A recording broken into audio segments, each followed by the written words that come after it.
January 5th, 2021, Washington, D.C. It's 7:34 p.m. when security cameras catch a figure appearing at the corner of First Street and North Carolina Avenue. An unknown person in a gray hoodie, mask and gloves is walking quickly, but with a strangely careful step. In his hand is a black backpack. Inside that backpack is a homemade pipe bomb. A few minutes later, he will sit down on a bench next to the Democratic National Committee headquarters. He sits there like he's just waiting for someone.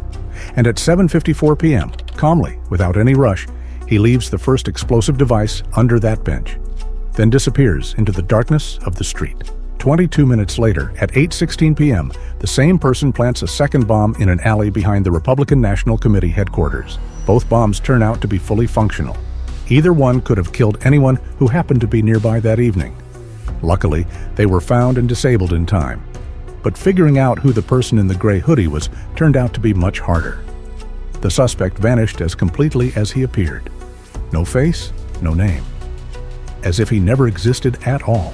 5 years, tens of thousands of video recordings, more than 1,000 interviews, millions of lines of data. The investigation stalled, changed teams, ran into dead ends. And only one tiny clue, a detail everyone else missed, flipped the whole case around. Now we know who he was.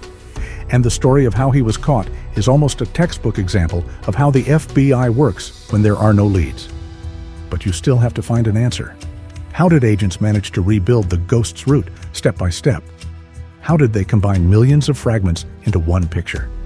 And what exact piece of evidence, small, easy to overlook, finally put them on his trail almost 5 years later? Watch closely. Ahead is an investigation that seemed impossible. The morning of January 6th, 2021 started like a normal workday in downtown Washington. People were rushing to the office. The city was going about its usual winter routine. But around 1 p.m., that calm was broken by the first alarming call. A patrol officer noticed a strange cylindrical object near the Republican National Committee headquarters, partially tucked against the building wall. It looked suspicious enough to trigger an immediate response. Bomb technicians were rushed to the scene, the street was blocked off, and pedestrians were quickly evacuated. Barely 15 minutes later, a second alert came in. Just a few blocks from the first spot, near the Democratic National Committee building, another almost identical object was found. 2 devices, 2 political headquarters, the same signature. Later, the FBI would confirm that just hours earlier, Vice President-elect Kamala Harris had passed near the first bomb, only about 20 feet away. She and her security detail had no idea how close they had been to a potential blast zone. But at that moment, no one yet understood how serious things really were. The city was rapidly sliding into chaos. On that same day, only a few blocks from where the bombs were found, another massive event was unfolding. Huge crowds gathered near the Capitol, and the protests quickly turned into riots. Police had to redirect forces to the Capitol, while 2 dangerous devices were still sitting next to the headquarters of both political parties.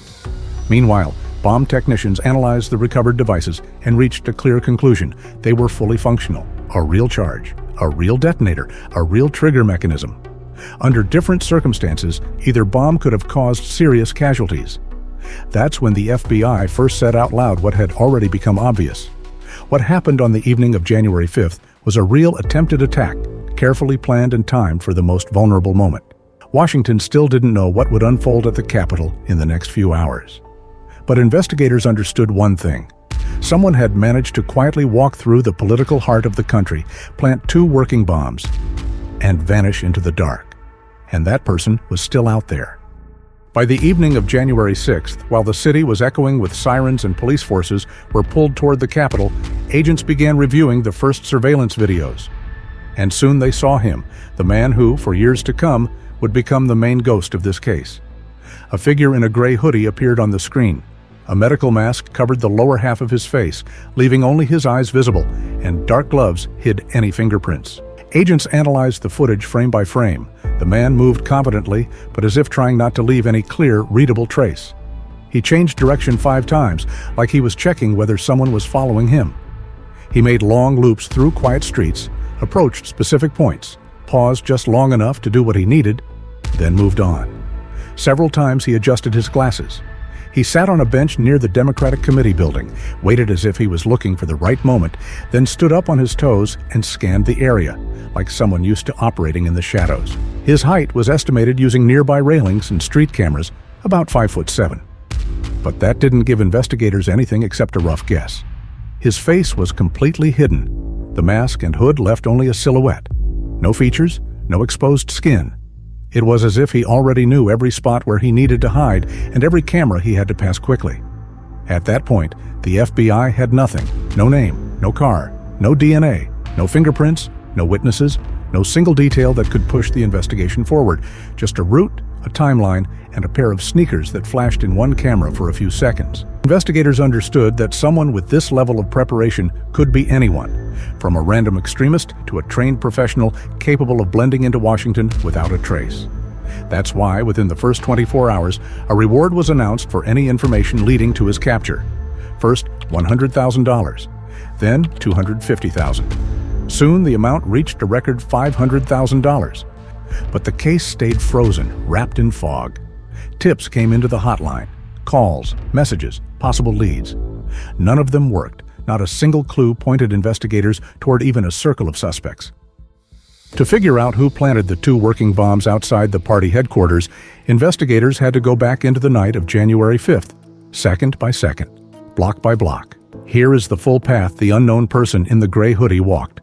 His night began at 7:34 p.m. at the corner of First Street and North Carolina Avenue, SE. This is where cameras first captured a slim figure in a gray hoodie, a backpack in his hand, walking like someone who knew exactly where he was going. He wasn't rushing, he wasn't looking around too much, but there was something deliberate in his pace, as if he had rehearsed the route in advance. From that point, he headed southwest, then turned onto North New Jersey Avenue, blending into the dim glow of the streetlights. Several times his silhouette disappeared into dark spots, only to reappear on the next camera. He continued west along D Street, walking confidently and steadily. Then he turned onto South Capitol Street, as if following a long-prepared plan. When he approached the Democratic National Committee building, his movement slowed. He walked up to the bench near the entrance and sat down. The camera showed him scanning the area, like he was studying the rhythm of the street. For a moment, he stood on his toes, just a little higher, just a little farther to see. He pulled his hood tighter, adjusted his glasses. In those minutes, he didn't look like a fleeing criminal. He looked like someone waiting for the exact moment he needed. That moment came at 7:54 p.m. The video shows him leaning down, taking an object out of his backpack and placing it carefully beside the bench. Then, as if nothing happened, he stands up and walks away calmly. No sudden moves, no hurry. The first bomb was planted. After that, the camera loses him. An 8-minute gap, a complete break in the route. No footage, no silhouette. As if he slipped into the shadows on purpose. But at 8:08 p.m., he appears again. This time on 2nd Street, a few blocks away from the first location. His walk is the same, calm, controlled, with no trace of tension, like someone who knows paths that others don't notice. He turns into a narrow alley, Rumsey Court, then heads toward the passage between the RNC building and the Capitol Hill Club. Cameras catch him holding the backpack slightly away from his body, as if it's no longer heavy, or as if something fragile inside needs careful handling. And finally, at 8:16 p.m., the second placement happens. Where the narrow walkway leads to the back entrance of the Republican National Committee, his hand reaches for the backpack again. He pulls out another bomb, identical to the one at the DNC, and sets it down in the shadows of the building. He doesn't rush. His movements are almost cold and methodical. He puts the backpack back on his shoulders and walks out like he's just taking an evening stroll through Washington. 2 minutes later, at 8:18 p.m., cameras capture him for the last time. The gray hoodie silhouette disappears behind the row of houses on Rumsey Court and never shows up anywhere again. The investigation began with a massive amount of data. Agents reviewed thousands of hours of footage, hoping to catch something the cameras might have picked up by accident. A reflection in a window, a shadow at a certain angle, an unusual movement. That's how 39,000 files ended up on the FBI's desks. Most of them were useless. Bad angles, darkness, random silhouettes. The suspect moved confidently and without rushing, but with the mask and hood, there was no way to tell who he was. At the same time, agents conducted more than 1,000 interviews. They talked to everyone who might have been in the area during the critical time window. Local residents, store employees, security guards, delivery drivers, but no one remembered a person in a gray hoodie. He walked through one of the busiest parts of the Capitol without leaving anyone with even a memory of his face, his voice, or his walk. For a while, the main lead became the Nike Air Max Speed Turf sneakers the mystery man was wearing. This model was sold in limited quantities, fewer than 25,000 pairs nationwide between August 2018 and January 2021, which gave investigators a small but meaningful chance. The FBI pulled records from more than 20 retailers, cross-checked shipments, returns, and inventory lists. But the shoes changed hands, went on sale, and were shipped to different states. Finding the exact buyer was almost impossible. The next angle? The bomb components. The black metal end caps used in the devices were sold everywhere. In 2020 alone, 233,000 of them were purchased across the country. Agents analyzed store-by-store sales and compared them with purchases of other relevant items: pipes, wires, batteries, timers. But all of these were common materials bought by thousands of people every day. They also checked everyone who lived or worked along the suspect's route, along North Carolina Avenue, South Capitol Street, Rumsey Court. They used gait analysis software to compare the walking patterns of hundreds of people. There were false matches that got eliminated quickly. Every lead that looked promising eventually went nowhere.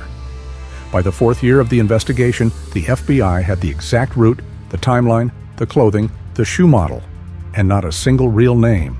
The case looked as if the person who planted two working bombs outside the headquarters of the two biggest political parties in the United States had simply vanished. When the investigation hit a dead end, ODNI received a new tip from an outside source.